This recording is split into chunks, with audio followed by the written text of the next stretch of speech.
NLP จะบอกว่าเราคือคนเดียวเท่านั้นเลยที่เรากำหนดทุกอย่างและนั่นคือการนิยามคำว่าฟิลเตอร์ครับทุกอย่างเกิดจากอดีตแต่ไม่ได้ว่าอดีตคือตัวตัดสิน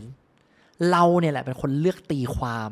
และสร้างโปรแกรมมันนั้นขึ้นมาซึ่งก็คือแว่นตานั่นแหละแค่ต้องเข้าใจธรรมชาติของการทำงานของสมองจิตใจและวิธีการรีเซ็ตโปรแกรมมันเราเพิ่งรู้จักตัวเองแล้วถ้าเราได้เรียนพวกศาสตร์พวกนี้แล้วลึกลงไปเรื่อยๆเราจะเริ่มเจอในระดับถัดไปคือที่เคยเข้าใจว่าเรารู้จักตัวเองอะเราอะไม่รู้จักตัวเองเลย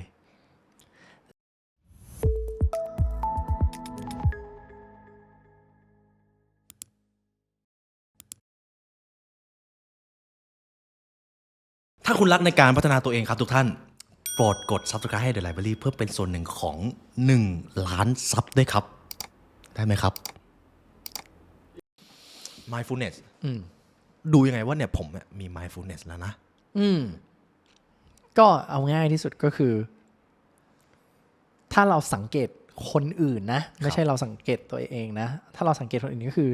1คุยแล้วเขามีสติอยู่กับเราไหมถาม A ไปตอบ B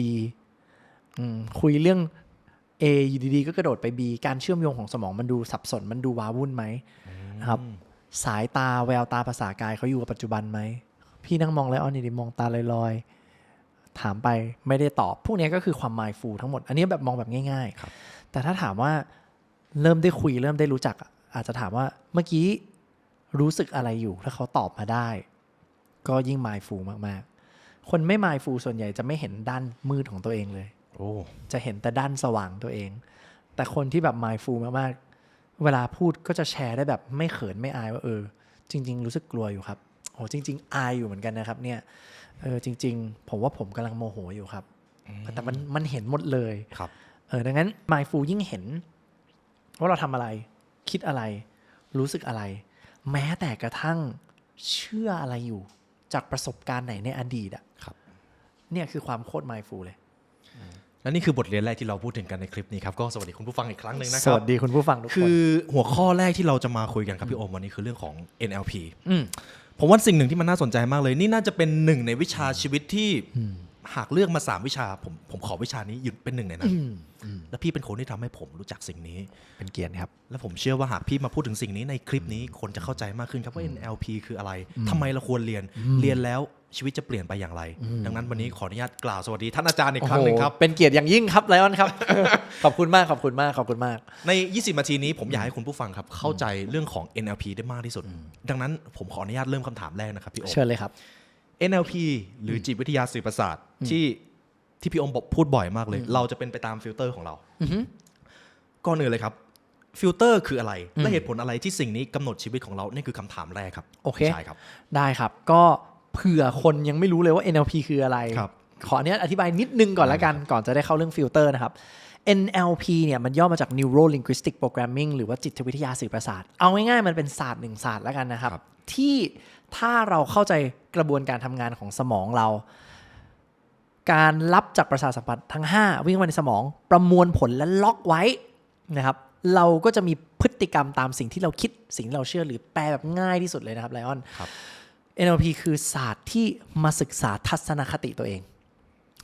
คุยแบบง่ายๆก็คือแค่นี้พอนะครับ NLP มันคือศาสตร์ที่เรามาศึกษาทัศนคติตัวเองซึ่งมันเกิดมาจากคน2คนเนาะจอห์นกรินเดอร์กับริชาร์ดแบรดเลอร์ซึ่งเกิดมาตั้งแต่1970แล้วที่อเมริกาทีนี้กลับมาตอบคำถามเมื่อกี้ดีกว่ามันเป็นหนึ่งในหัวข้อของ NLP ที่น่าสนใจก็คือไอ้ฟิลเตอร์คืออะไรนะครับแล้วมันทำงานยังไงแล้วทำไมเราต้องรู้มันเรื่องแรกก่อนเลยครับฟิลเตอร์คืออะไรอยากให้นึกถึงอย่างนี้ครับไลออนมองว่าถ้าสมมติเรามีแก้วน้ำแก้วใสๆวางอยู่ในนี้นะไลออนใส่แว่นสีแดงพี่โอมใส่แว่นสีเขียวตากล้องใส่แว่นสีเหลืองทีมงานใส่สีฟ้ามองมาที่น้ำแก้วเดียวกันเราว่าแต่ละคนจะพูดเหมือนกันไหมว่าเห็นน้ำเนี่ยสีอะไรไม่น่าครับแน่นอนประเด็นคือเราบางทีทะเลาะกันแทบตายไม่เว้ยแดงไม่เว้ยเขียวไม่เว้ยฟ้าแต่ละคนทำไมถึงมีมุมมองที่แตกต่างกันฟิลเตอร์ครับก็คือแว่นตาที่เราใส่แต่การที่แว่นตาเราทำไมถึงมีสีแดงทำไมถึงมีสีเขียวล้วนแล้วถูกสะสมจากประสบการณ์ในอดีตด้วยการทาสีว่าง่ายๆเวลาเราคลอดอุ้ยออกมาเป็นเด็กอะเหมือนมีแว่นตาสีใสครับ เขาจะเห็นสิ่งที่มันเป็นในแบบที่มันเป็นแต่พอเราโตขึ้นโรงเรียนสอนแบบนี้พ่อแม่สอนแบบนี้ต้องเชื่อแบบนั้นลูกทำแบบนี้ผิดนะลูกจัดของไม่เป็นระเบียบถือว่าเป็นเด็กไม่ดีนะเราเป็นพี่คนโตเราต้องแข็งแกร่งนะเริ่มมีความเชื่ออะไรบางอย่างมายัดจนเราเริ่มมีสีของแว่นตาเราทำให้เราไม่เห็นความจริง NLP ครับมันคือการกลับมาเข้าใจกระบวนการตั้งแต่เดิมแท้ของเราอะแว่นตาเราใสเราโดนประสบการณ์ในอดีตทาสีทับตามาทำให้เรามองแก้วบิดเบือนจากความเป็นจริงและไอ้แว่นตาเนี่ยเราจะเรียกง่ายๆว่าเป็นฟิลเตอร์ก็ได้หรือจะเรียกว่าเป็นทัศนคติของเราก็ได้ครับประเด็นคือทัศนคติมันเกี่ยวยังไงกับชีวิตเราแล้วมันจะช่วยให้ผู้ฟังนะครับชีวิตดีขึ้นได้ยังไงใช่ครับไอ้แว่นตาเนี่ยมันคือทัศนคติต่อเงินไงต่อความสำเร็จไงต่อความสุขไงต่อความสัมพันธ์ไงต่อความสงบภายในไงดังนั้นถ้าเรามีแว่นตาที่ดีที่สอดคล้องกับผลลัพธ์ในชีวิตที่เราอยากได้ยินดีด้วยครับเราก็จะได้ชีวิตที่เราอยากได้แต่เมื่อไหร่ก็ตามถ้าวันนี้คุณไม่แฮปปี้กับการเงินตัวเองไม่แฮปปี้กับความสัมพันธ์กับตัวเองไม่แฮปปี้กับสุขภาพตัวเองไม่แฮปปี้กับผลลัพธ์ในชีวิตที่เราได้อยู่อย่าชี้นิ้วไปโทษอย่างอื่นครับใน NLP จะสอนให้เรากลับมารับผิดชอบชีวิตกลับมาดูทัศนคติตัวเองว่าเรามองการเงินยังไงเรามองความสัมพันธ์ยังไงและคนที่ไม่เข้าใจเรื่องนี้ก็จะเป็นเหมือนคนตาบอดที่ใส่แว่นสีแดงมองน้ำสีแดงแล้วก็บอกว่าเนี่ยน้ำในแก้วเนี้ยสีแดงจริงๆเว้ยชีวิตฉันรวยไม่ได้หรอกเว้ยคนแบบกูไป100 ล้านไม่ได้หรอกความรักดีๆไม่คู่ควรกับฉันหรอกผู้ชายทุกคนมันแย่มากเลยนะยังไงฉันต้องโสดตลอดชีวิตแน่มุมมองทุกอย่างที่เรามีต่อโลกใบนี้ครับ NLP จะบอกว่าเราคือคนเดียวเท่านั้นเลยที่เรากำหนดทุกอย่างและนั่นคือการนิยามคำว่าฟิลเตอร์ครับขอบคุณสำหรับคำตอบครับพี่โอมขอบคุณครับคือผมขออนุญาตรีแคปทุกผลลัพธ์ที่เกิดขึ้นมันเป็นเพราะฟิลเตอร์ของเราเนี่ยแหละไปตีความแล้วเราก็เจอในสิ่งที่เราเชื่อผมชอบตรงนี้มากเลยเราจะเป็นไปตามฟิลเตอร์ของเราเหรอครับถูกต้องครับซึ่งฟิลเตอร์ของเราถูกหล่อหลอมมาจากวัยเด็กใช่ครับซึ่งต้องบอกงี้นะครับบางคนบอกว่าการโดนหล่อหลอมจากวัยเด็กไม่ได้แปลว่าพ่อกระทำ A หรือสอน A มาเราจะต้องเชื่อ A แบบพ่อเสมอไปนะตัวเด็กเลือกฟิลเตอร์ได้ว่าถ้าฉันชอบพ่อเขาอาจจะซื้อไอเดียที่พ่อบอกแต่ถ้าฉันไม่ชอบสิ่งที่พ่อบอกเขาอาจจะเลือกทาสีฟิลเตอร์ด้วยตัวของเขาเองในมุมที่ต่างจากพ่อแม่ได้ดังนั้นแปลว่าอะไรครับสมมุตินะเอาจับต้องได้มากขึ้นพ่อแม่เป็นคนที่ mindset ทางการเงินพังมากบ้านจนติดลบแต่ลูกคนแรกสมมติมีลูก2 คนลูกคนแรกบอกว่าเนี่ยเราต้องเชื่อพ่อแม่นะเงินมันเป็นสิ่งไม่ดีเงินมันทำให้ครอบครัวแตกแยกมีพอกินพอใช้แค่นี้พอแล้วไม่ต้องไปรวยหรอกไม่ต้องอะไรหรอกทำงานไปเรื่อยๆสมมุติลูกรับวิธีคิดชุดนี้มาใน A ก็จะมีแว่นตาแบบนี้ไปตลอดแต่ถ้าหากว่าลูกคนที่2ดันเห็นพ่อแม่สอนมาว่าจนแค่นี้พอมีเงินเนี่ยคือคนเอาเปรียบคนนะคนรวยต้องไปโกงมาต่างๆนานาลงทุนมันเสี่ยงอย่าเริ่มอะไรทั้งหมดนะ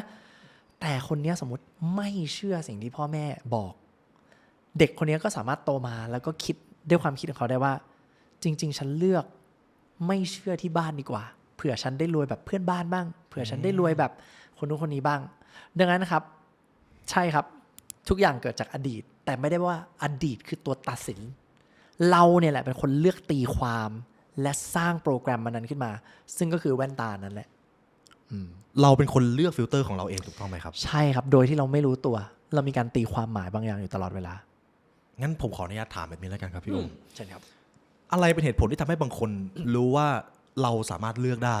ในขณะที่บางคน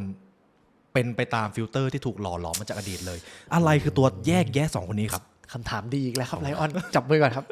ไม่ผิดหวังในคำถามเข้ามาสเตอร์มาเลยเนี่ยโอ้สุดยอดจริงๆสิ่งที่ต่างมากๆเลยคือการตื่นตัวในการรู้จักตัวเองครับใช้ตื่นรู้อาจจะดูเวอร์วังไปเรียกว่าตื่นตัวในการเท่าทันตัวเองก่อนดีกว่าว่าทันไหมเนี่ยว่าเราเป็นใครถ้าเราไม่ทันเลยว่าเราเป็นใครครับเราจะโดนชีวิตที่เราถูกสอนมาชักใยเราไปตลอดชีวิตเรารู้สึกว่าเราควบคุมอะไรไม่ได้เลยครับซึ่งนี่คือตัวแยกพฤติกรรมคนก่อนเลยนะถ้าวันนี้คุณรู้สึกว่าเรา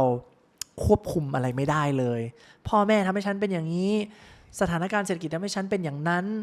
ก็ฉันโตมาแบบนี้หน้าตาแบบนี้อยู่ในสังคมแบบนี้การศึกษาแบบนี้ฉันเป็นไปได้มากกว่านี้ไม่ได้ไอเนี่ยคือเรากำลังติด อยู่ในเงื่อนไขของอดีตที่เราถูกปลูกฝังมาอันนี้คือแยกให้เห็นชัดๆครับแต่คนที่เขาเห็นได้ว่าอ๋อเขามีฟิลเตอร์มีแว่นตาหรือมีการปลูกฝังจากอดีต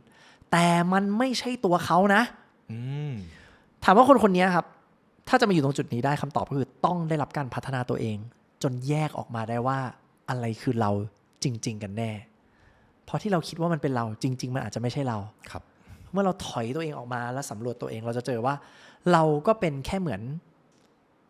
กระดาษขาวที่ถูกป้ายสีมาเรื่อยๆจนมันมาเป็นเราในวันเนี้ยและเราในวันเนี้ยไม่ได้กำหนดอะไรอนาคตเลย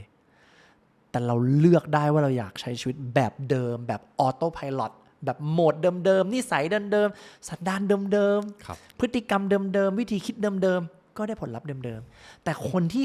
พัฒนาตัวเองคนที่เข้าใจ NLP คนที่ตื่นตัวและรู้จักตัวเองจะรู้ว่าฉันอยู่เหนือเงื่อนไขเดิมของอดีตที่ฉันถูกปลูกฝังมาเขาเลยเลือกที่จะรับผิดชอบปัจจุบันและสร้างอนาคตที่เขาอยากได้ในแบบที่เขาต้องการได้จริงๆครับนั่นคือความต่างมากๆเลยครับมันทำให้ผมนึกถึงคำหนึ่งเลยครับพี่เจตจำนงอิสระมันคืออะไรครับอันนี้เราทุกคนมีเจตจำนงอิสระในการเลือกรับผิดชอบชีวิตตัวเองเหมือนที่คุณหมอวิกเตอร์ฟังเคิลบอกเลยครับต่อให้จะอยู่ในค่ายกักกันหรือโดนจำกัดขนาดไหนเราก็ยังเลือกอิสรภาพทางความคิดได้ถูกต้องไหมครับใช่เลยครับแล้วการที่เราเลือกฟิลเตอร์ของเราคือการที่เราใช้เจ้าฟรีวิวนี้หรือเปล่าครับพี่คำถามดีครับถ้าเรามีสิ่งมาตกกระทบฟรีวิวคืออำนาจในการเห็นสิ่งตกกระทบนี้กับการตอบสนองเนาะครับ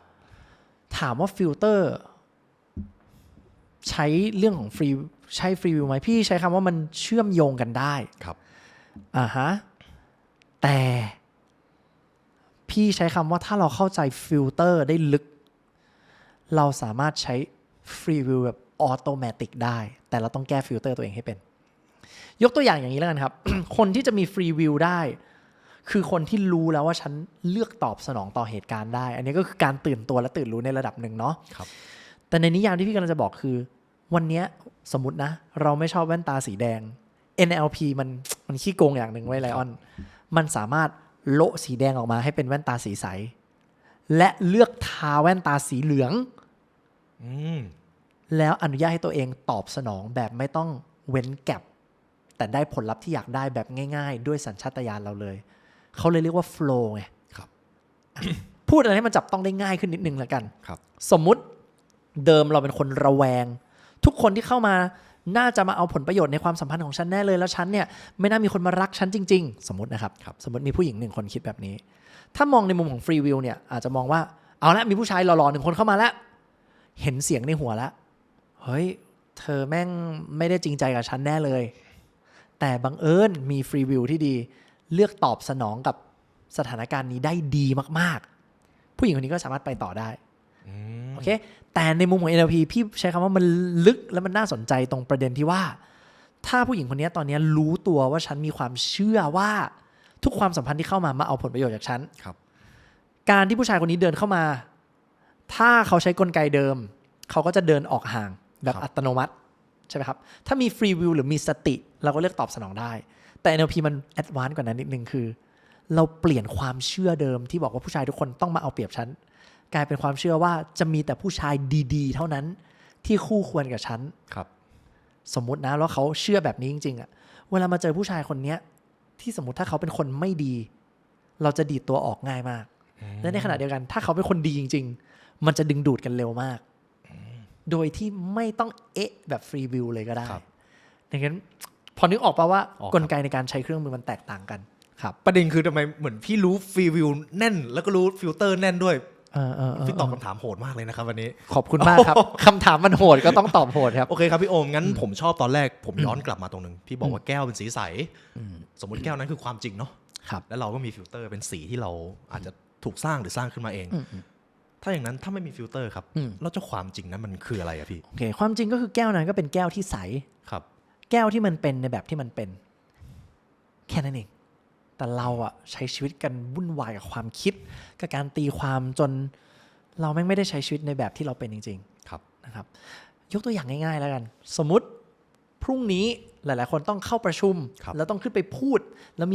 มีคนมาฟังเราพูดบนเวทีเต็มไปหมดเลยความจริงคือเราอาจจะยังนั่งเตรียมตัวอยู่ที่บ้าน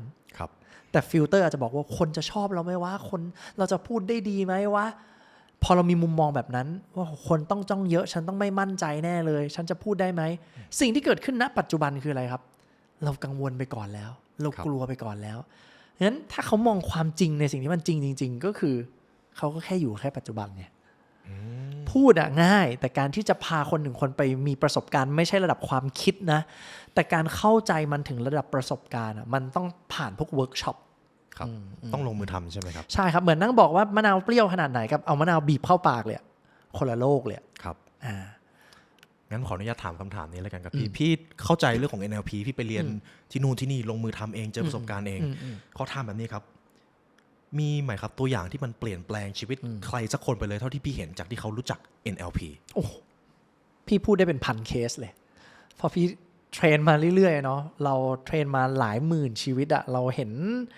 ว่าเราใช้เครื่องมือ NLP เปลี่ยนแปลงชีวิตคนไปเยอะมากขนาดไหนเอามิติเรื่องการเงินก็ได้เนาะครับ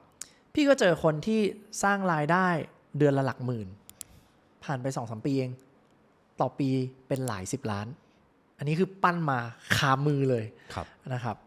พี่เจอคนที่เขาหมดศรัทธาในความสัมพันธ์กลายเป็นคนที่ไม่เชื่อในความรักกลายเป็นคนที่ต้องเอาตัวเองอะอยู่กับคนหลายๆคนพร้อมๆกันพลิกใหม่วางทุกอย่างได้เจอความสงบสุขในใจรักตัวเองเป็นและก็ดึงดูดความสัมพันธ์ที่ดีจนแต่งงานไปแล้ว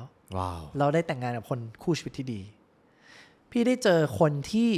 มีทุกอย่างในชีวิตแต่รู้สึกว่าตัวเองไม่มีคุณค่าตัวเองดีไม่พอในที่นี้คือมีเงินมีชื่อเสียงมีทุกอย่างแต่รู้สึกตัวเองดีไม่พอไม่มั่นใจในตัวเองอะใช้ NLP เปลี่ยนฟิลเตอร์เปลี่ยนโปรแกรมเปลี่ยนทัศนคติ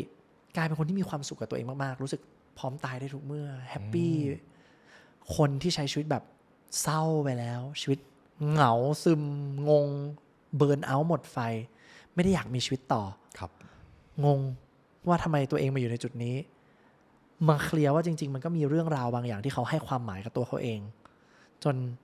เขาดูถูกตัวเองจากประสบการณ์ในอดีตโดยที่ไม่รู้ตัวปลดปุ๊บไปต่อเอาบริษัทเข้าตลาดมีหลายเคสคนที่กินผักไม่ได้กินผักได้คนที่ลดน้ำหนักไม่เคยได้กลับมาดูแลหุ่นดีมากคนที่ธุรกิจกำลังจะพังเขาเรียกว่าล้มไปแล้วแหละนะครับกลับมาลุกขึ้นมาใหม่สร้างความสำเร็จได้แล้วสิ่งที่พี่ตื่นเต้นที่สุดคือมันไม่ใช่แค่เรื่องของเงินไม่ใช่แค่เรื่องของความสุขความสัมพันธ์สิ่งที่พี่สนุกที่สุดคือพี่เห็นคนที่เขาเรียนจากพี่อ่ะกลายเป็นเหมือนพี่ที่ทำให้ครอบครัวเขาดีขึ้นครับอันนี้พี่จะเล่าเป็นเคสที่พี่แชร์เพิ่มแล้วกันว่ามันไม่ได้แค่เปลี่ยนไม่ใช่แค่พี่อมเปลี่ยนเขาแต่คือเขาเหล่านี้ไปเปลี่ยนคนรอบข้างพี่เจอคนหนึ่งเขาและคนในบ้านเขาอะทะเลาะกันลูกคุยกับพ่อแม่ไม่ได้แยกกันอยู่เรียกว่าเกลียดกันเลยก็ได้คนในบ้านเนี่ยด่ากันตลอดเขาเป็นคนที่ทำให้คนกลับมารักกันได้แล้วแบบขอโทษกันกลับมาขอบคุณกันกลับมา appreciate กันแล้วกันพี่เห็นคนที่บ้านพ่อแม่แยกแล้วเขาทำให้ทุกคนกลับมารวมกันได้ผมเห็นคนที่เรียนศาสตร์นี้ไปเอาไปช่วยญาติเขาที่ธุรกิจกำลังเจ๊งพลิกกลับมาได้แล้วกลับมาขอบคุณแบบจมไปแล้วอ่ะ3 ปีแบบไม่คิดว่าตัวเองจะกลับขึ้นมาทำธุรกิจได้แล้วได้มาคุยกันกับคนที่เรียนในคลาสชีวิตก็ดีขึ้นดังนั้น